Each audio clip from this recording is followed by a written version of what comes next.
overview da COP 29 e perspectivas da COP 30, o que avançou, o que não avançou e o que ficou de expectativa.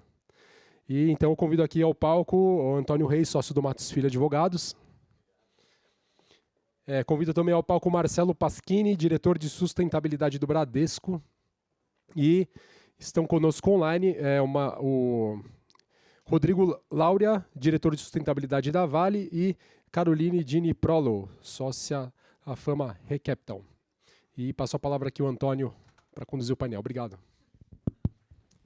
Muito obrigado. Eu queria começar aqui agradecendo a Brasca pelo convite, parabenizar pelo evento, incrível o nível, realmente impressionante o que o evento tem entregue aqui de conteúdo em relação a essa temática tão importante, então não podia deixar de parabenizar. Queria também agradecer aqui os colegas que toparam participar do painel conosco, aqui a Caroline de Prolo, obrigado por ter entrado aí online, Carol, sei que correria. Agradecer o Rodrigo também, aí, que está conosco, diretor de sustentabilidade da Vale, e o Marcelo, que está aqui comigo também, diretor de sustentabilidade do Bradesco. E eu acho que a ideia hoje aqui, enfim, depois de tantos painéis tão produtivos, é a gente tentar fazer um pouco de uma recapitulação da COP29, né? A gente acabou de sair de Baku aí com algumas mensagens e tentar ver aqui um preparativo para a COP30, né? Eu acho que se tinha já uma expectativa bem alta, eu acho que ela está ainda mais alta. Mas começando, e eu não vou querer antecipar tudo, por favor, a gente vai ter, só para como a gente vai estar organizado aqui, né? A Carol vai fazer para a gente aí uma apresentação, um overview aqui da temática, enfim, vai ser uma oportunidade aqui para a gente aprender. O time da La Clima estava lá, né, Carol, acompanhando bem de perto, achei super legal. Então, assim, eu acho que tinha uma expectativa grande, sempre tem uma expectativa maior do que a gente consegue entregar, né? Mas, assim, eu acho que a gente não pode tirar do contexto e tentar lembrar um pouco. Primeiro, é um problema absolutamente complexo, né? Quando a gente está tratando de um tema da gravidade que é a crise climática que a gente vive e que envolve uma multiplicidade de atores internacionais, você resolver qualquer coisa no ambiente doméstico já é extremamente difícil.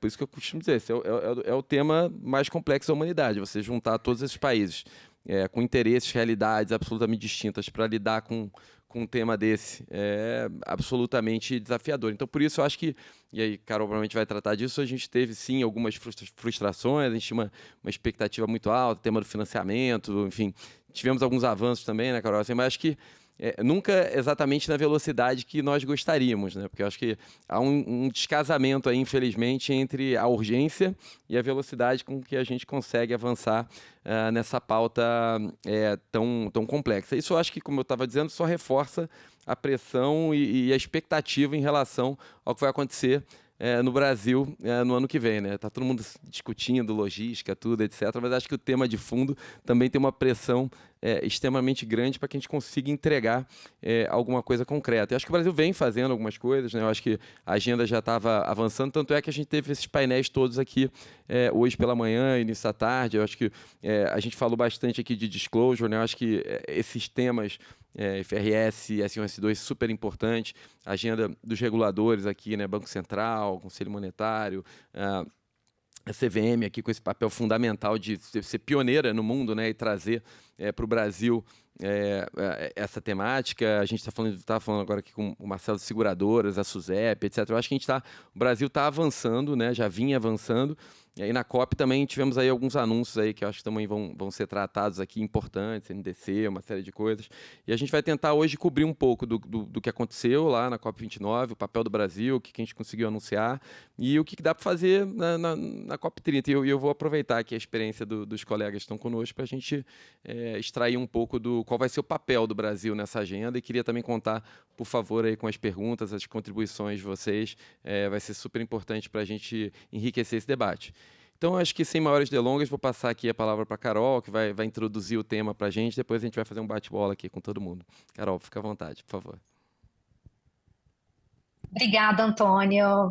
Boa tarde a todos e todas. Agradecer o convite da Brasca. Fico muito feliz de poder participar. Eu lamento não poder estar aí presencialmente, mas acho que por um motivo nobre, eu estou em Porto Alegre, que é minha cidade natal, é onde mora toda a minha família. E assim, pessoalmente, para mim tem um gosto especial estar aqui, depois de muito tempo de não poder voar para Porto Alegre, porque, como todo mundo sabe, Porto Alegre ficou debaixo d'água com as enchentes que a gente viu acontecer em maio. E o aeroporto foi aberto só recentemente, aí no finalzinho de outubro. Então, é a primeira vez que eu estou podendo viajar para Porto Alegre para visitar minha família, depois dessa catástrofe que a gente viu aqui no Rio Grande do Sul. Então, de certa forma, nada mais oportuno eu estar aqui para falar de clima, né, de mudanças climáticas, aqui onde vivenciamos talvez uma das maiores catástrofes climáticas do Brasil, né? Então, para a gente não esquecer que isso está batendo na nossa porta, né? Isso é mais real do que talvez possa parecer no dia a dia. Mas, enfim, estou muito feliz de poder falar com vocês também sobre COP29 e sobre COP30. E eu gostei muito do título, né? De a gente dividir essa conversa no que não avançou, o que avançou e o que a gente pode esperar que avance no ano que vem. E tem muita coisa para falar, vou tentar resumir aqui, mas com certeza não vou conseguir trazer todas as informações, vou fazer meu melhor. Mas acho que também queria esclarecer aqui também para todo mundo o meu lugar de fala sobre esse tema, né? Os meus muitos chapéus. Acho que um chapéu aí, como bem fui apresentada, é um chapéu de investidora, né? Hoje, como sócia da Fama Capital, que lançou aí um fundo de transição climática que eu colidero, e tem, enfim, tentado, pelo meio dos investimentos responsáveis, ajudar a resolver a crise climática. Um outro chapéu, como o Antônio mencionou, é a Laclima, essa rede de advogados de mudanças climáticas que eu cofundei há 5 anos e que hoje tem cada vez um papel mais importante aí em ajudar, principalmente a disseminar conhecimento sobre o direito das mudanças climáticas, e a Convenção do Clima, o Acordo de Paris, são tratados internacionais, né, super importantes. Acho que a gente tem uma certa distância disso aqui na vida real no Brasil, mas ano que vem com a COP no Brasil, isso vai se tornar muito mais real para a população brasileira. E um outro chapéu, que talvez nem todo mundo saiba, é um chapéu de diplomacia climática internacional ali nas negociações das COPs. Eu, desde 2013, trabalho como organização internacional que presta assistência ao grupo dos países menos desenvolvidos do mundo, que é um bloco de 45 países, são os países mais pobres do mundo, e eu sou uma conselheira jurídica desse grupo. Então, essa é minha COP de número 11, agora, Baku. Então, tenho aí uma trajetória já de acompanhar as negociações de dentro ali mesmo de como elas são feitas, né? Que nem a gente saber como são feitas as salsichas. É um pouco do que eu tenho aqui para contar para vocês. Então, acho que o que eu posso dizer, assim, uma primeira mensagem geral, antes de a gente falar do que não avançou, o que avançou, é que cada COP é uma batalha, né? Às vezes você ganha, às vezes você perde a batalha, mas a guerra, como um todo, continua, né? Então, a gente vem aí de um regime que tem mais de 30 anos de existência, desde que a Convenção do Clima foi assinada aqui no Brasil, no Rio de Janeiro, em 1992, e cada ano é uma história diferente, né? Nos altos e baixos dessa conferência das partes, que é uma reunião de tomada de decisão, uma tomada de decisão que tem que ser feita em consenso entre 196 países, então não é fácil se chegar a essas decisões todo ano. E a verdade é que está cada vez mais difícil tomar essas decisões. As COPs estão cada vez mais difíceis porque as questões mais fáceis elas foram sendo decididas, né, com o passar do tempo, e as mais complexas foram ficando para depois. A gente vai, né, como em qualquer negociação, a gente vai tentando ali primeiro resolver o que existe de mínimo denominador comum, até que chega um ponto em que não adianta, sobra as coisas realmente encrencadas ali para serem resolvidas. É isso que a gente está vendo com as COPs consecutivamente, é que elas estão cada vez mais acumulando os problemas que não puderam ser resolvidos nas COPs anteriores. E aí se preparem, porque o Brasil vai herdar essas encrencas, né? É, a questão do financiamento, agora que aconteceu em Baku, é a mãe de todas as questões, né? Essa é a verdade. A gente, a gente esperou 30 anos para essa discussão acontecer. As discussões que houve antes sobre financiamento foram muito mais periféricas, nunca houve um espaço para elas acontecerem. Dessa vez, os países decidiram que em 2024 eles iam tomar uma decisão sobre uma nova meta de financiamento climático, e inclusive criaram diversas condições para essa conversa acontecer, com workshops que foram feitos ao longo de 4 anos, com uma estrutura do que deveria conter essa decisão. Então, teve muita preparação para chegar nesse momento crucial e por isso tinha muita expectativa. E além do financiamento, também é importante dizer que com o passar do tempo foram surgindo novas questões, questões adicionais a essa pauta das COPs.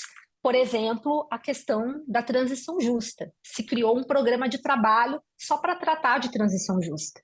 Se a gente olhar para 5 anos atrás, não se falava em transição justa nas COPs, ou pelo menos não existia uma grande atenção nisso, era um tema, era uma palavrinha que surgiu de vez em quando em uma ou outra conversa. Então, a verdade é que a responsabilidade nas mãos dos azerbaijanos como presidência da COP29 era realmente muito grande, porque foi sobrando para eles a parte difícil de desenroscar o financiamento e outras coisas mais, assim como vai ficar ainda mais difícil para o Brasil no ano que vem. Então, assim, não tem mais conversa boba em COPs. E quando a gente fala, aí sim, sobre os temas que não avançaram nessa COP, né, vamos começar por eles, eu vou começar, inclusive, por transição justa, porque esse tema simplesmente não teve decisão na última COP, não se conseguiu chegar num consenso, os 196 países não chegaram num consenso, a presidência do Azerbaijão não conseguiu conduzir, levar esse consenso, e aí é importante para a gente entender o papel fundamental da presidência da COP em articular e facilitar essas negociações. Em boa parte dela, a responsabilidade de fazer essas decisões acontecerem, a presidência do Azerbaijão não conseguiu. Mas o fato é que é uma discussão importante. Foi criado um programa de trabalho de transição justa há 2 anos atrás, na COP de Sharm el-Sheikh. Depois, em Dubai, no ano passado, teve uma certa elaboração sobre esse programa de trabalho. Mas, assim, tudo de uma forma super vaga. Hoje a gente não consegue nem saber exatamente qual é o escopo do programa. Tem uma divisão entre os países, porque, de um lado, você tem os países desenvolvidos querendo tratar de transição justa somente do ponto de vista de transição justa do trabalho, dos trabalhadores, e se entender isso como uma questão doméstica que os países, quando fizerem as suas metas climáticas, têm que levar em consideração que não pode ali a meta ser ambiciosa demais a ponto de levar a um prejuízo injusto sobre populações, comunidades, cidades que eventualmente dependam muito de atividades carbono-intensivas. E, por outro lado, você tem uma visão dos países em desenvolvimento que entendem que transição justa é uma coisa mais macro do que isso. Transição justa é a própria transição do país e a necessidade de o país receber um financiamento, e a gente está falando de países em desenvolvimento, receber financiamento dos países desenvolvidos para poder passar por essa transição justa, para poder ter um apoio de realmente conseguir se descarbonizar em setores bastante intensivos. Então, a gente, inclusive, chegou a ver algumas tentativas de se fazer programas de financiamento de transição justa que envolveram atores privados junto com países. Teve bancos multilaterais envolvidos. Isso aconteceu, por exemplo, na África do Sul, faz 3 anos que se criou um programa de trabalho de transição justa para a transição energética da África do Sul, com base em modelos similares. Então, ou uma conversa de financiamento, que aí a gente volta para o problema grande do financiamento, né? Ou é uma conversa de como os países devem nacionalmente nas suas metas e nas suas políticas levar em consideração trabalhadores e populações vulnerabilizadas.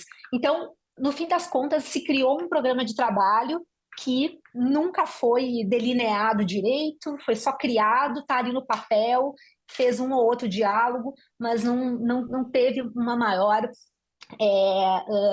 tangibilidade e uma agenda concreta. E não foi no Azerbaijão que a gente viu esse programa ser realmente mais delineado. Então, a verdade dura é que transição justa hoje, no Acordo de Paris, é uma palavra bonita, mas que não está operacionalizada e, como eu já falei, vai cair no colo do governo brasileiro ter que operacionalizar esse negócio. Outro tema que não avançou na COP29 foi a implementação daquele balanço global do Acordo de Paris, que foi decidido no ano passado. Não sei se vocês lembram, mas no ano passado se fez, como o próprio nome diz, um balanço global sobre a implementação do Acordo de Paris e se adotou uma decisão pela qual os países concordaram com o que precisa ser feito para melhorar a implementação do Acordo de Paris e que, inclusive, levasse a melhorias nas NDCs que vão ser apresentadas agora em fevereiro de 2025. Então, teve uma série de recomendações que foram consensadas ali no ano passado, nessa decisão do Balanço Global. E um dos pontos importantes dessa decisão, vocês vão se lembrar, foi a transição para longe dos combustíveis fósseis. Essa foi um marco realmente que isso pudesse ser decidido, né? Nunca se conseguiu usar a palavra combustíveis fósseis numa decisão das COPs, e finalmente, então, teve esse compromisso ali. Só que, claro, uma coisa é a decisão ali acontecer, outra é a implementação dela. Então, deveria haver um diálogo para se continuar monitorando o cumprimento dessa decisão e verificar a implementação dela.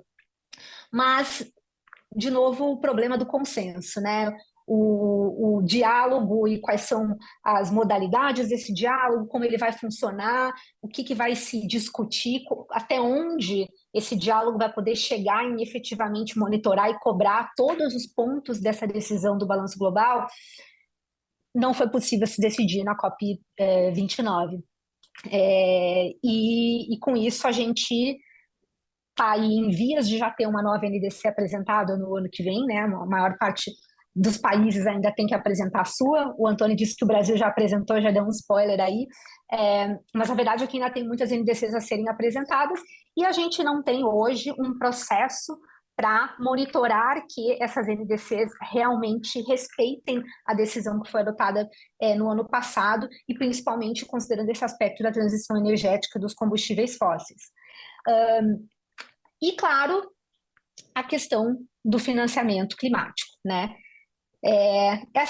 Eu não posso dizer que não houve avanço nesse quesito, porque houve uma decisão, diferentemente desses outros temas que eu citei para vocês, houve uma decisão de financiamento, houve uma decisão sobre a nova meta de financiamento global, mas foi uma decisão conturbada, inclusive com diversas objeções durante a plenária final de adoção das decisões, mas foi uma decisão adotada, né? Houve um consenso ali de boa parte dos países de que alguma decisão precisava ser tomada naquele momento, considerando o contexto político para postergar essa decisão para o próximo ano. Né? Imagina falar de financiamento em 2025, num ano em que os Estados Unidos já vão estar sob a administração do presidente Trump, e provavelmente essas conversas vão ser muito mais difíceis, por isso acabou havendo uma decisão realmente de adotar alguma decisão, ainda que não fosse a melhor. E que decisão foi essa, então? A linguagem é bastante confusa, e essa é uma das maiores críticas, inclusive, a ambiguidade, enfim, a confusão ali que não se consegue entender exatamente quais foram os compromissos feitos, mas a rigor foram adotadas duas metas. Existe uma meta de 1,3 trilhões por ano de dólares, que é um objetivo de financiamento relativo a todos os atores, exatamente desse jeito que está escrito, todos os atores. Não dá para saber o que isso quer dizer com todos os atores, mas a gente pode entender que é onde está o dinheiro privado, né, e outras formas aí de investimento externo, não necessariamente de países membros do Acordo de Paris. E uma outra meta de 300 bilhões de dólares ao ano, que é uma meta de mobilização de dinheiro, de responsabilidade, de liderança pelos países desenvolvidos. Então tem até essa linguagem, não é que os países desenvolvidos são responsáveis, são obrigados a isso, eles têm que liderar uma mobilização. E aí o texto diz expressamente que essa mobilização pode vir de bolsos públicos ou privados, bilaterais e multilaterais. E esses números, só para a gente entender, eles têm uma certa razão de ser, eles não são exatamente iguais ao que foi proposto, mas eles vieram aproximadamente de números sugeridos por um grupo de economistas chamado Independent High Level Expert Group on Climate Finance, que dá aconselhamento à COP, a agenda de financiamento. Então, eles calcularam esse número aí da quantidade de capital necessário para os países em desenvolvimento enfrentarem a crise climática, mas esses números, inclusive, excluem a China. O problema principalmente desses 300 bilhões ao ano, é que, como eu falei, é um dinheiro a ser mobilizado sob a liderança dos países desenvolvidos, que é diferente de ser uma obrigação de provisão dos países, de doação direta, né, bilateral, dos bolsos dos países envolvidos, inclusive por meio de todos os fundos que existem dentro da Convenção do Clima, o GCF, o GEF, o Fundo de Adaptação. Então, era isso que se esperava. Tinha uma expectativa de que ia vir um dinheiro ali alocado especificamente de doação direta dos países desenvolvidos, porque eles têm essa obrigação no Acordo de Paris de prover financiamento para os países em desenvolvimento fazerem mitigação e adaptação climática. Então, não foi só a soma dos valores que decepcionou, mas o fato de que existia uma expectativa de que os países desenvolvidos iam garantir um pedaço de dinheiro aí vindo de doações deles próprios. E aí, claro, a gente tem um problema de vinculatividade, né, de obrigatoriedade dessa meta para os países desenvolvidos, porque é uma meta de mobilização, e a gente tem um problema de execuibilidade também desses valores, né, porque metas que comprometem todos os atores, que inclui fontes privadas, é aquela coisa de se todo mundo paga, ninguém paga, né? Porque você não consegue exatamente enforçar aquela obrigação. E aí é que, para tentar amenizar isso, uma solução que acho que inclusive veio do Brasil, que foi um articulador importante, né, dessas decisões finais ali da COP, ajudou a presidência do Azerbaijão ali na pressão final, foi a solução de tentar, de alguma forma, criar continuidade nesse processo, por meio de um roadmap, o roadmap de Baku a Belém rumo a 1,3 tri, é o nome do roadmap, que foi descrito como um roteiro aí para se unir esforços para ampliar o financiamento climático para países em desenvolvimento, para que eles possam cumprir suas NDCs, para que eles possam cumprir seus planos de adaptação. A decisão foi super vaga, né? De novo a gente tem esse problema de linguagem, né? A redação da decisão é difícil de entender em diversos pontos, então ela não diz exatamente como vai ser esse roteiro, ela só diz que vão haver consultas com as partes sobre como fazer isso e que o objetivo principalmente fortalecer o financiamento, essas metas de financiamento, por meio de doações, de instrumentos concessionais, né? Então sem dívida, né? Que é uma grande reclamação dos países, principalmente os países pobres, é que não adianta financiamento vir na forma de dívida para que eles continuem se endividando, né? Os países vulneráveis, e aí medidas para criar espaço fiscal, aquela coisa toda. Então vai haver ainda no ano que vem uma agenda de financiamento climático no colo da presidência brasileira, para tentar, de alguma forma, melhorar esse negócio que não deu muito certo aí em Baku. E agora, para falar do que avançou, eu vou destacar um tema, mas é porque o peso, eu vou destacar só um tema, mas é porque o peso dele é ele tem o peso de 9, que é equivalente aos 9 anos que ele levou para ser negociado. Então, foi muito celebrada essa decisão na COP agora de Baku, que é o tema dos mercados de carbono do artigo 6 do Acordo de Paris, né? Essas regras, elas viraram quase lenda, né? Foram adotadas, chegou a haver algumas decisões ao longo do tempo, né? A gente teve alguma outra decisão que adotou alguma outra regra de todo o pacote de regulamentações que é importante para que os mercados do Acordo de Paris passassem a funcionar. Mas isso tudo foi acontecendo muito devagar, com muito atraso.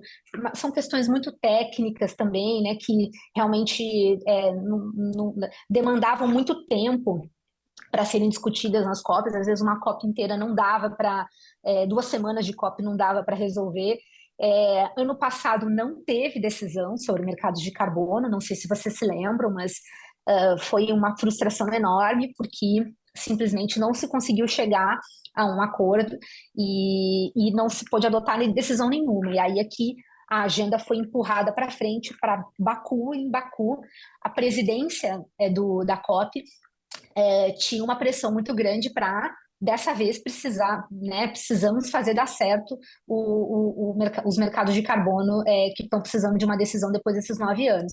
Então, a presidência do Azerbaijão, pelo menos nesse tema de mercado de carbono, ela foi bastante efetiva, né? Ela, desde o começo, ela já estabeleceu como prioridade máxima adotar uma decisão sobre mercados de carbono. É claro que a meta de financiamento era importante também, mas deu para ver ali que a articulação da presidência do Azerbaijão de realmente ficar em cima ali dos países, tentar facilitar essas conversas desde o primeiro dia, foi super intensiva.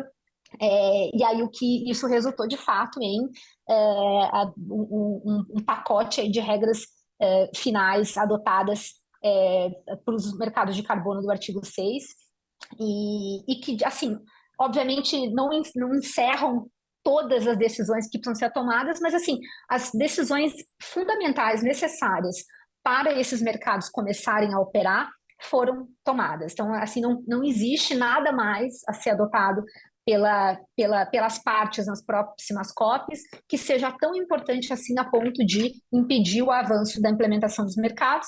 A gente tem um mercado que, a partir do ano que vem, já vai estar quase que plenamente funcional, né? E aí a gente tem aqui, não vou me estender muito para falar, mas lembrando que são 2 instrumentos de mercado que nós temos. A gente tem um mecanismo de créditos de carbono, muito similar ao mecanismo de desenvolvimento limpo do Protocolo de Quioto, né, o MDL, e a gente tem um outro que é uma infraestrutura que permite que os países transfiram os seus resultados de mitigação entre si, né? Esses resultados de mitigação sendo basicamente tudo aquilo que eles conseguem fazer além das suas NDCs, que pode ser transferido, comercializado com outro país que não tenha conseguido cumprir sua NDC. Com isso se estabelece aí um comércio, né? E acho que também ponto alto disso tudo é que aconteceu muito concomitantemente com a aprovação do projeto de lei de mercado de carbono no Brasil, que é algo que de fato tem um link aí que a gente vai ver provavelmente nos próximos meses começar a se delinear muito mais. Eu acho que estou passando meu tempo aqui, vou super tentar finalizar com a expectativa para a COP30, de dizer que, como vocês já perceberam, né, o Brasil está com um prato cheio aí de responsabilidades para essa COP30, tanto de resolver tudo que não foi resolvido direito ou não foi resolvido at all na COP de Baku, como outras coisas que já estavam na pauta para serem tratadas na COP30. Por exemplo, a adaptação é um tema super importante, principalmente para o Brasil, e na COP30 vai haver uma decisão marco sobre indicadores para se mensurar metas de adaptação. Então, vai ser, do ponto de vista de elaboração de conceitos e de ferramentas técnicas de se mensurar e criar políticas de adaptação, essa COP vai ser super importante, inclusive acho que pode nos ajudar aqui a resolver dentro de casa os nossos problemas de planejamento e adaptação.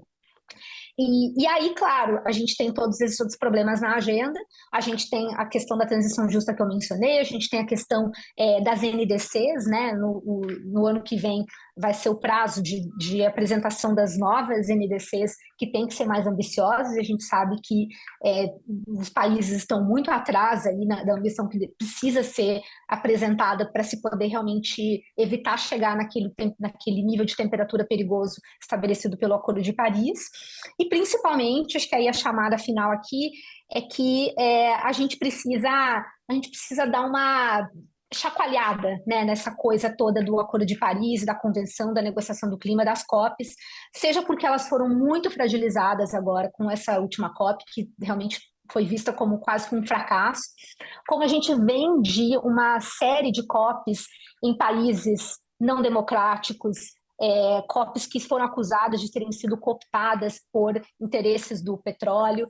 Então, existe uma expectativa muito grande, acho que vocês não têm noção do tamanho da expectativa que de que o Brasil vai resolver o multilateralismo climático, vai ser um articulador capaz de juntar, né, esses dois mundos aí que estão com dificuldade de se comunicar, os países desenvolvidos e os países em desenvolvimento, como o dinheiro chega aqui, como a gente aumenta a ambição, como fazer isso de uma forma com justiça climática, com transição justa. Então, tudo isso está no colo do Brasil, com expectativa muito grande de que o Brasil ajude a desenroscar.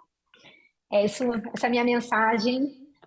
Espero não ter me estendido demais aí, mas obrigada pelo espaço e obrigado, Carol, foi perfeito. Nossa, o poder aqui de resumir toda essa confusão aí pra gente foi fantástico. Se você puder continuar com a gente, é um prazer. Eu acho que tem muito interesse aqui nesse bate-papo, mas fica à vontade também, que eu sei que você está com a agenda, mas se você puder ficar mais um pouquinho, vai ser ótimo. Vou aproveitar então aqui e passar pro Marcelo. Marcelo, acho que ficou muito claro o desafio do financiamento, né? No fundo, quando aperta no bolso é que o problema começa, né? Quando o Carol falou, a gente chegou num ponto que não dá mais, né? Tá na hora de assinar esse cheque aí. E aí, olhando para o lado de uma instituição financeira, né? Eu acho que a gente costuma dizer, o Brasil tem um desafio interno aqui, tem uma posição global de liderança, tem essa expectativa toda, mas a gente tem que cuidar da nossa agenda doméstica aqui de transição, por exemplo, também. Como é que você vê? Assim, é difícil a gente competir, por exemplo, com outros países, né? A gente os Estados Unidos tem IRA, etc., tem 1 trilhão para lá, 1 trilhão para cá, Europa e tal. Como é que a gente traz, na realidade brasileira, como é que a gente consegue ser inovador no setor financeiro? E Carol, que também está no setor agora, pode, como investidora, quiser comentar também, fica à vontade. Como é que a gente consegue destravar essa agenda de financiamento no Brasil, ser criativo, atrair capital? Qual que você acha que é o papel aqui do agente financeiro para tentar ajudar o Brasil nesse desafio enorme que vai ser cumprir a nossa NDC e liderar esse exemplo aí globalmente, né?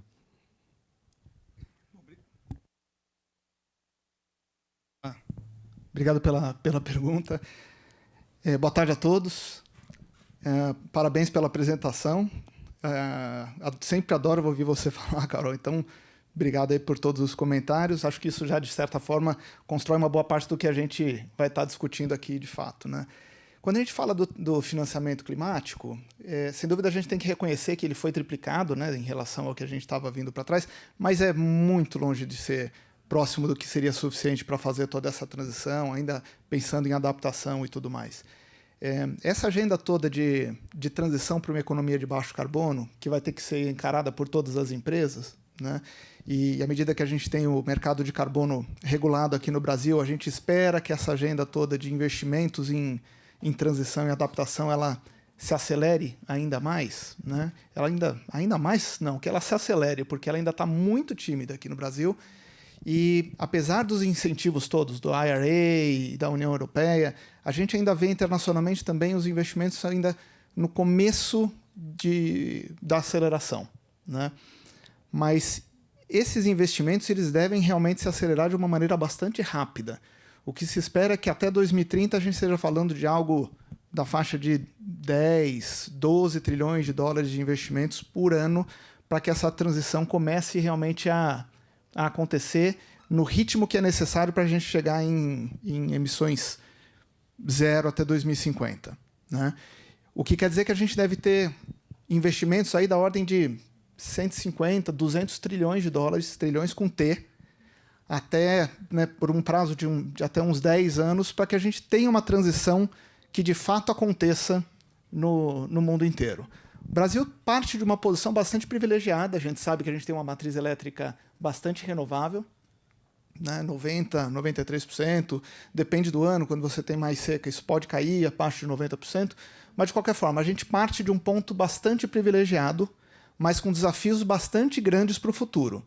A necessidade de energia elétrica que a gente vai ter à medida que a gente passa por essa transição para uma economia de mais baixo carbono, ela vai aumentando, né? Além do crescimento normal que a gente tem de necessidade de energia elétrica da ordem de 10%, a gente imagina que o total de energia elétrica necessário para 2030 possa alcançar ali de 2 vezes a 3 vezes o que a gente tem de geração de energia elétrica hoje. Isso a nível global.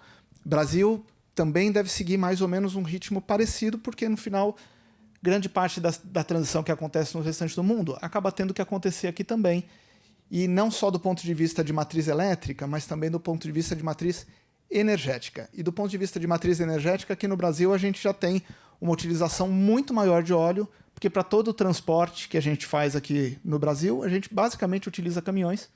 E aí a necessidade de óleo, né, de petróleo, gasolina, de óleo diesel e assim por diante, é muito grande. E mesmo que a gente invista bastante em biocombustíveis, o desafio para a produção de biocombustíveis num nível de preço adequado, principalmente quando a gente fala de diesel, né, ele é um desafio bem grande, né? Mas a gente está vendo a mobilização e os investimentos em tecnologia realmente acontecerem numa velocidade maior. Quando a gente olha para o setor financeiro, sem dúvida nenhuma que o setor financeiro vai ter um papel relevante nesse financiamento de transição aqui no Brasil, internacionalmente também. Na COP26, né, lá em 2021 em Glasgow, a gente viu um comprometimento grande do mercado financeiro, por volta de 40% do mercado total dos ativos, né, do mercado financeiro se comprometendo com net zero até 2050. E os bancos brasileiros, em particular, tiveram uma adesão ainda maior do que a gente viu internacionalmente, né? Quando a gente conta que todos os tipos de acordo, não só do Net Zero Banking Alliance, os ativos para corporate do Brasil, acho que por volta de 60%, 65% estão alinhados com o Net Zero, né? O que não quer dizer que não é um desafio pequeno, tá, gente? A quantidade de dinheiro que vai ter que ser dispensada para isso é realmente grande. Mas os bancos já têm se preparado, tanto do ponto de vista de análise de riscos, de análise de oportunidades, de mapeamento dos setores, de mensuração das emissões que a gente tem em todo o portfólio. Nós, no Bradesco, por exemplo, desde 2020, a gente mede as emissões, inclusive do nosso portfólio, do financiamento que a gente faz, né, de qual que é o nosso fair share de financiamentos e de emissões desses financiamentos, e de estabelecer metas já intermediárias para 2030, olhando para o que a gente vai precisar alcançar até 2050. A necessidade de financiamentos ela não está completamente mapeada, ela vai depender do que vai ser necessário, por exemplo, para que as empresas alcancem as curvas de descarbonização que vão estar disponíveis para o mercado regulado, mas o mercado regulado ele já vai dar um horizonte muito melhor para planejamento, inclusive, das empresas. Porque a partir de lá você consegue precificar o que é o custo do carbono que está sendo emitido e você consegue dosar qual que é o investimento que vai ter que ser necessário para fazer essa descarbonização vis-à-vis o que você teria que comprar de allowances, né, de crédito de carbono para você compensar estas emissões. E à medida que você precifica, que você coloca isso na conta, inclusive no DRE, né, no demonstrativo de resultados do exercício das empresas, você passa de fato a ter um comprometimento e um impacto muito maior e uma agenda de investimentos muito mais previsível das empresas para que tudo isso aconteça. É verdade que nem todas as tecnologias estão disponíveis, tem muita coisa que ainda vai ter que ser desenvolvida, mas a gente já vê os investimentos e a preocupação começando a surgir de uma maneira diferente. Países como os países da União Europeia, muito mais rápido, porque o mercado de carbono lá já está ativo há bastante tempo, né? E a precificação dos créditos de carbono, ainda que tenham se reduzido nos últimos anos, né? Hoje estão na faixa de uns 60 euros, eu acho, já chegaram a ser de 100 euros no passado. Então você vê que realmente a pegada de carbono das empresas passa a ter uma relevância bastante grande, inclusive quando você olha dentro do demonstrativo de resultados delas, né? Ou seja, está doendo no bolso. Isso quer dizer que as empresas passam a ter uma preocupação, além da preocupação ambiental e social que elas já tinham normalmente, mais uma preocupação financeira real, né, do que isso representa. Perfeito. Já vamos voltar, então, já nesse tema, mas eu vou aproveitar, então, para a gente fazer uma ponte aqui com o Rodrigo. Rodrigo, eu acho que a gente ouviu aqui, a Carol trouxe muito bem a questão da discussão da transição, né? Eu acho que, olhando para a indústria brasileira, conectando aqui com o que o Marcelo falou, né? Vamos ter agora o mercado regulado de carbono, tem uma série de questões acontecendo. A indústria brasileira com uma peculiaridade, né, com energia já, em geral, mais limpa do que a média. Eu sei que tem uma preocupação do custo, né, também de produção no Brasil, isso se conecta com a transição. Como é que você está vendo, assim, Rodrigo, o papel da indústria, né, você que, enfim, representa um grande conglomerado, aí está, enfim, diversas frentes na indústria brasileira. Como é que você está vendo o papel da indústria brasileira nesse contexto todo e, em especial, nessa agenda de transição, né? Qual que é o posicionamento que vocês têm? Qual que você acha que o posicionamento que o Brasil deve continuar levando em frente com essa pauta, né? Obrigado, Antônio, pela pergunta. Boa tarde, é um prazer estar conectado com vocês. Marcelo, bom te ver ainda aqui virtualmente de novo. Pedindo desculpas por não estar podendo estar presente também, mas o corpo está aqui, mas a alma está 100% com vocês.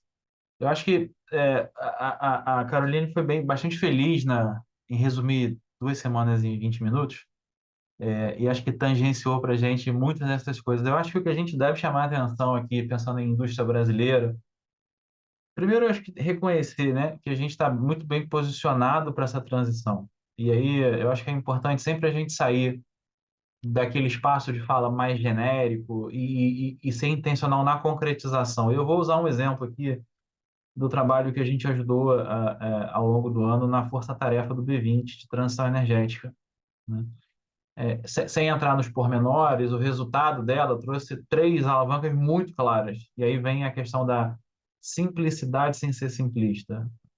Fomentar energias renováveis, melhorar ou aumentar a eficiência energética das nossas operações e desenvolver soluções naturais. Se a gente explodir cada uma dessas, você tem um potencial enorme para o Brasil em biocombustíveis.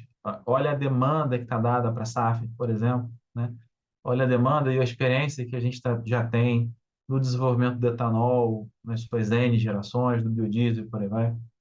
Eu falo muito que a eficiência energética é nosso dever de casa, né? Todos, de alguma forma, temos isso há muito tempo e eu acho que a gente tem que buscar, de fato, cada vez mais acelerar. E quando você fala de Brasil, não dá para negar o potencial natural que o país tem, né? E todas as oportunidades que vêm a partir daí, seja no próprio exercício de recuperar e proteger o que a gente já tem, mas o que a partir daí você consegue ter de potencial econômico, seja no vetor da bioeconomia, seja no vetor dos créditos de carbono. Então, eu acho que tem um potencial muito claro, né? Eu vou dando um exemplo aqui da Vale, a gente está completamente alinhado a esses pilares, então é sempre bom referenciar, né? Atividades de difícil abatimento ou muito intensivas em carbono, via de regra, são muito dependentes do carvão e do combustível fóssil, do diesel, né? Vale consome mais de 1 bilhão de litros de diesel quando você pensa o sistema de minas e ferrovias. Tratar e desenvolver soluções de biocombustíveis para essas operações faz com que você avance. Porém, o custo, a dificuldade de você ter isso em escala, né? A resiliência dessa escala no tempo, de você não ter intermitência. Então, são desafios inerentes a esse compromisso e que o Marcelo bem colocou. Na medida em que você vai trazendo os elementos, né, de precificação de carbono globais para a mesa, que você vai viabilizando o financiamento, você vai começando a entender um caminho crível para a gente poder chegar do outro lado. Eu acho que o último ponto aqui, para não me delongar demais, eu acho que a gente mudar um pouco, por fim, o mindset. A gente aprendeu, né? Todos fomos criados num mindset de competição. Eu acho que é o momento que a gente precisa agora mudar o mindset para colaboração, né? E uma colaboração que ela é entre os pares do mesmo setor, porque muitas das vezes você, fazendo esforço conjunto, você chega a soluções mais rápido, e a gente tem visto isso muito nos desenvolvimentos entre mineradores, por exemplo, para caminhões fora de estrada e para tecnologias. entre setores, né? O anúncio que a gente fez recentemente com a Petrobras é um bom exemplo. Como é que você consegue ter o capability de cada grande player e chegar num benefício maior e não menosprezar o potencial da parceria privado-governo, né? Governo-privado, porque é onde você tem talvez uma das maiores fontes de escala possível para incentivar essa demanda. Então, acho que se delineia um pouco, né, na tua resposta, em relação ao que a gente vem entendendo como esse potencial brasileiro para dar esse próximo passo. E a gente chegar na COP30 em algum momento já, que eu concordo 200%, tem muita expectativa ali e o trabalho não vai ser pouco. Obrigado, Antônio. Excelente, excelente. Eu queria aproveitar nesse gancho, até fazer uma provocação aqui para os três ou para os dois aqui em especial, que quando a gente fala da indústria brasileira e do potencial, a gente tem essa coisa do país da oportunidade, né? A gente está sempre ali com a oportunidade de desenvolver, etc. E a gente, quando fala de transição energética, sempre volta nessa história, né? O Brasil tem um capital natural abundante, a energia já é limpa, etc. Agora, como é que a gente foge? E aí é uma pergunta aqui, uma curiosidade real minha, assim, como é que a gente tem conversado com muitas na área de biocombustíveis, etc. Como é que a gente foge da armadilha de eventualmente ser só produtor de commodity nessa área? Como é que a gente sai de produzir biocombustível, produzir para ir para o SAF, para ir para, enfim, eventualmente o aço verde, pensar no produto final, com baixa intensidade de carbono, para ser competitivo globalmente. O que vocês acham assim, que é o maior gargalo assim, que a gente precisa enfrentar para conseguir trazer para a realidade brasileira o beneficiamento desse capital natural para vender o produto de maior valor agregado? Vocês conseguem dar alguma pitada assim, onde é que está o maior desafio aí? Como é que a gente consegue enfrentar? Quem quiser comentar, por favor. Eu vou começar e você vai me complementando, Rodrigo. Olha, acho que a grande questão principal é que a gente, de fato, colabore um com os outros, né? Se a gente tentar resolver isso tudo com as empresas de forma independente, eu acho que a gente não vai conseguir resolver essa questão.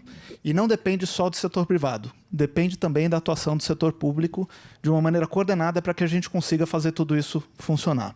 Então, se a gente olha, por exemplo, do ponto de vista de... Vamos pensar de ferro e aço, por exemplo. Essa é uma indústria que ela tem um potencial enorme para que a gente consiga exportar, como você estava falando, né? Aço verde ou produtos até mais acabados, né? Poderíamos estar produzindo aqui, eventualmente até veículos com uma pegada de carbono muito menor do que a gente vê internacionalmente, porque a gente tem a capacidade de produzir energia de baixo custo e renovável e que poderia estar sendo utilizada para a produção em larga escala de aço e de produtos já manufaturados, prontos para exportação, né? Mas isso tudo depende de uma estratégia maior, mais ampla de país, para que a gente consiga, de fato, ter a coordenação de todas as cadeias de produção e de exportação, inclusive do ponto de vista de relacionamento com os países. Por exemplo, quando a gente olha para os CBAMs, o CBAM hoje ele não considera o escopo 2, né, da produção. Ele teria que entrar para que a gente tivesse condição de estar com um aço realmente muito mais limpo e apto para estar competindo de... Não vou dizer igual para igual, porque a gente vai estar muito melhor do que o mercado externo, né? Mas que a gente conseguisse se colocar e se posicionar de uma maneira melhor. Então, depende mesmo de uma colaboração maior de todos os players. De quem está produzindo o minério, de quem está produzindo o aço, de quem está intermediando essas transições no exterior, das empresas brasileiras e multinacionais que vão estar preparando os produtos e exportando, e da interlocução entre os governos para permitir que isso, de fato, seja permitido e melhor, né, para as empresas brasileiras e para o mundo inteiro. Perfeito, não sei, Rodrigo, se você quiser comentar, fica à vontade. Então, vou pegar um gancho muito rápido aqui, que o Marcelo trouxe. Eu adicionaria ao que ele bem colocou, eu acho que oportunidades, né, que a gente já vislumbra ao longo dessa trajetória. Então, vou te dar um exemplo, né, para todos aqui. Para quem conhece um pouco mais da mineração e a cadeia siderúrgica, fala-se muito do produto, né? Então, você tem o minério e você tem os produtos derivados dele, como, por exemplo, as pelotas ou eventualmente até outras soluções. Eu acho que conectando esses dois elementos, como é que a gente olha para essa descarbonização das cadeias e traz produtos que sejam inovadores ao longo dessa, né, que mudem um pouco, ajudem um pouco essa cadeia a se descarbonizar? E aí, eu dou o exemplo do briquete, né? E junto com isso, o papel da pesquisa e desenvolvimento. 20 anos de pesquisa para que a gente, ao final desse trabalho, pudesse colocar um produto novo no mercado que ajuda o siderurgista a reduzir a emissão na hora do processo dele de fabricação do aço. Ou seja, de alguma forma, você trazer o elemento da colaboração, ainda que seja multicadeia, seja multissetor, né? Mas, ao mesmo tempo, conectando a questão da tecnologia. Não necessariamente você vai ter todas as indústrias com produtos acabados sendo um grande exportador, até porque não faria tanto sentido. Mas onde você houver oportunidade, eu acho que a gente não pode perder. Então, acho que é um pouco do que a gente vem discutindo ao longo dessa caminhada. Não, perfeito. E o papel internacional, da negociação internacional, dos acordos bilaterais, etc. Acho que o governo brasileiro tem que estar muito forte nisso também, para a gente até aproveitar a posição geopolítica, etc., tentar capturar algumas dessas oportunidades. Não, perfeito.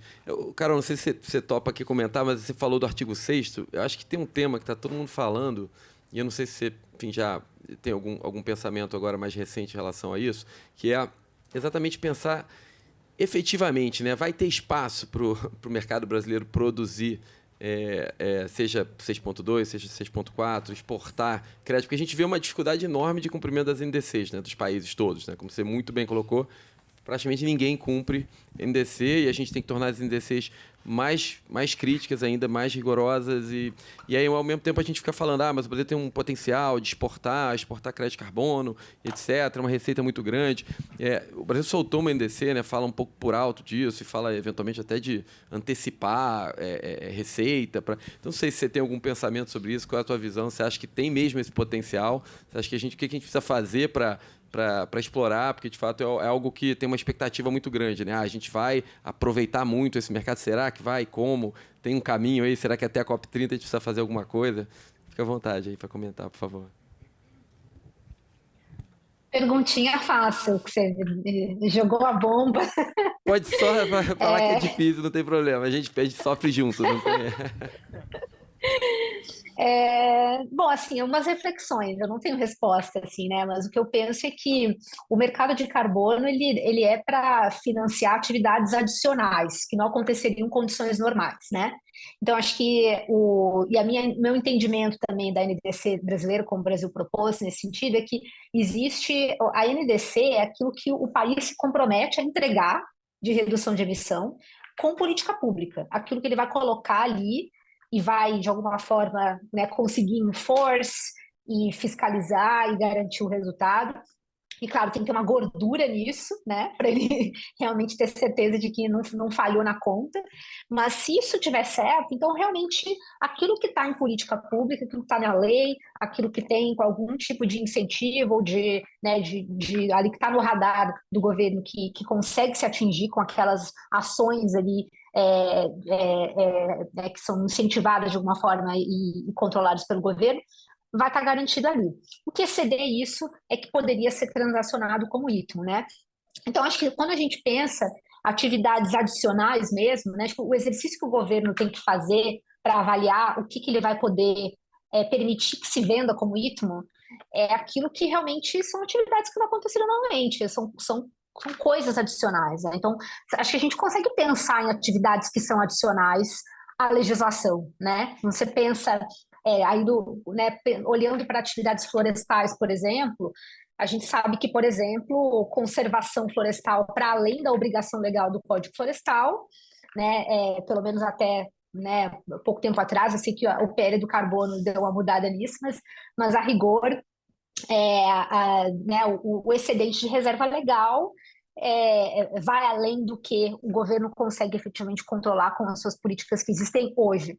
Então, entender que atividades são essas que realmente são adicionais é importante, porque se elas forem adicionais de verdade, elas vão ser excedentes da NDC brasileira, porque de fato elas não teriam acontecido pelas políticas que existem hoje. Então, deveria funcionar isso, não deveria ser tão difícil assim, mas a questão, é claro, a gente consegue ter certeza de que esses projetos todos estão sendo adicionais, os mecanismos para se verificar a linha de base e adicionalidade, e integridade, enfim, das metodologias e dos projetos, no caso concreto, eles funcionam? Então, acho que tem também, aí tem talvez se fazer uma revisão geral disso, né, que é algo que, provavelmente, na regulamentação do PL, se o governo quiser se engajar mesmo com isso, vai precisar fazer isso bem feito, mas não é impossível, assim, eu acho que, em tese, daria para fazer. Tá vendo? Nem era bomba. Para quem sabe, não tem bomba. Resolve fácil. Não, gente, acho que excelente. Eu acho que, não sei, a gente tem só mais 5 minutinhos. Não sei se alguém quiser fazer alguma colocação final, fiquem totalmente à vontade aí, Rodrigo, Marcelo, Carol. Se não, vou também abrir para ver se tem perguntas aqui, se nossa plateia aqui quer participar. Eu posso furar aqui a fila? Acho Por que favor. tem um ponto só para Você tem prioridade. Discussão. Eu acho que a gente falou muito do que não avançou, né? Do que avançou também, que eu acho que é importante reconhecer. Mas voltando no seu ponto de como é que a gente dá concretude, sai da discussão, ou sai do que é mais tradicional, eu acho que para a gente refletir aqui, e está na mão desse setor, pensar como é que a gente dimensiona e traduz o risco para fazer esse financiamento acontecer. Né? A gente olha uma realidade onde você tem um commitment de dinheiro muito grande, ou busca esse commitment de dinheiro muito grande, mas quando a gente olha no dia a dia das operações, dos projetos, esse dinheiro não flui da forma como deveria. E eu acho que eu tenho advogado muito na lógica de a gente estar olhando ainda talvez lentes antigas com um problema novo. Então a gente não está falando aqui de cometer nenhuma heresia, de buscar alguma coisa que não seja compliance, mas ao mesmo tempo entender que a gente precisa olhar para esse problema e viabilizar esse financiamento de uma forma diferente, porque senão a gente vai continuar trabalhando com commitment de dinheiro e uma escassez, né, quando a gente fala de projetos no campo. Então, desculpa ter passado à frente aí do auditório, mas eu acho que era um ponto importante para a gente não perder perspectiva. Excelente. Super obrigado. Não sei, Marcelo, você quer colocar alguma coisa, um ponto final? Vamos para as perguntas e a gente... Tá bom. Temos alguma pergunta? Acho que está muito claro, ó, ninguém tem pergunta. Tem uma aqui, ó. Vamos lá. Essa pergunta é um pouquinho até fora da COP, mas me chamou a atenção vendo as reuniões. Fiquei impressionada com Baku. E o Azerbaijão é uma ditadura, né? E aí, quem de vocês esteve lá, vocês ficaram impressionados com a eu acho que Belém nós não vamos conseguir ter um lugar tão interessante, atual. Fiquei impressionada com a arquitetura, tudo. Gostaria que vocês comentassem um pouco. Bom, eu posso começar dizendo que eu fiquei também super, super impressionado. Assim, não esperava, estava indo com uma expectativa super baixa.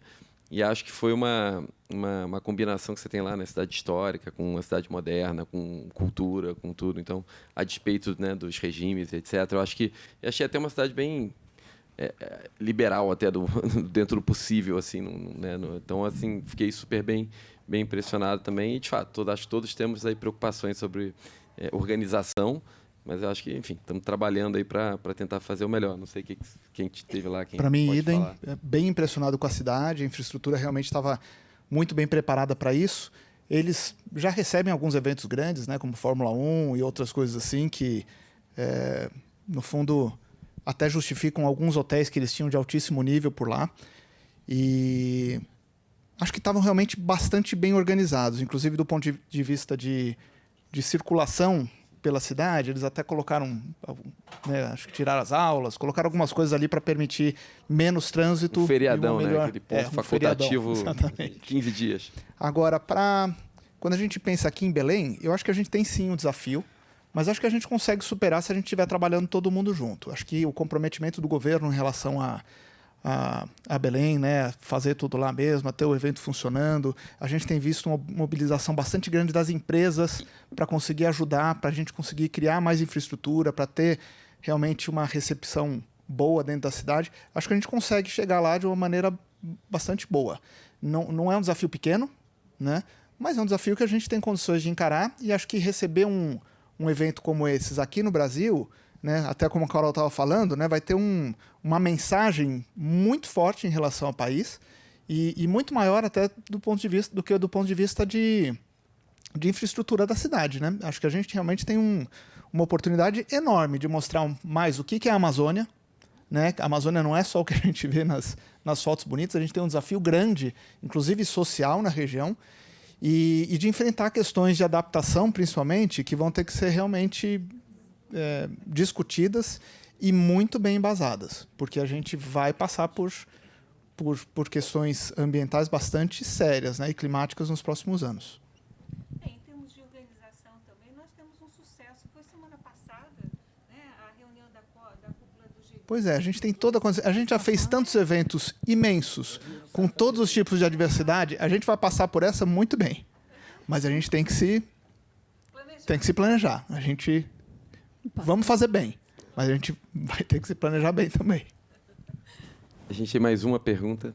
Então, é mais essa questão mesmo do fluxo de dinheiro em projeto, e aí a gente percebe, pelos eventos que eu tenho participado e visto o desenvolvimento do governo com relação a esse tema, sair um pouco dessa lógica de projeto e dar escala para as ações climáticas. Aí o governo vem com Country Platform, que acabou de ser lançada agora, você tem o TFFF, tem o EcoInvest. Essas iniciativas, essa arquitetura financeira que o governo está criando, ela tende a ajudar a escalar essas ações climáticas, os projetos, principalmente nesse sentido que a Carol falou desse excedente que seriam os projetos florestais, enfim. Quem quer? Sei que a Carol, o Marcelo querem comentar? Ou...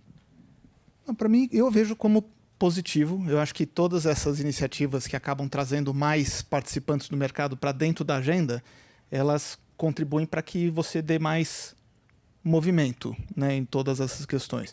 EcoInvest é um desses movimentos bastante positivos. A gente viu um engajamento bastante grande das instituições, com um mecanismo bem inteligente que eu achei por parte do governo, onde você alavancou, inclusive, com captação externa e direcionamento para determinados setores, determinados negócios que precisam desse investimento e desse incentivo, né, para que eles se desenvolvam mais rápido.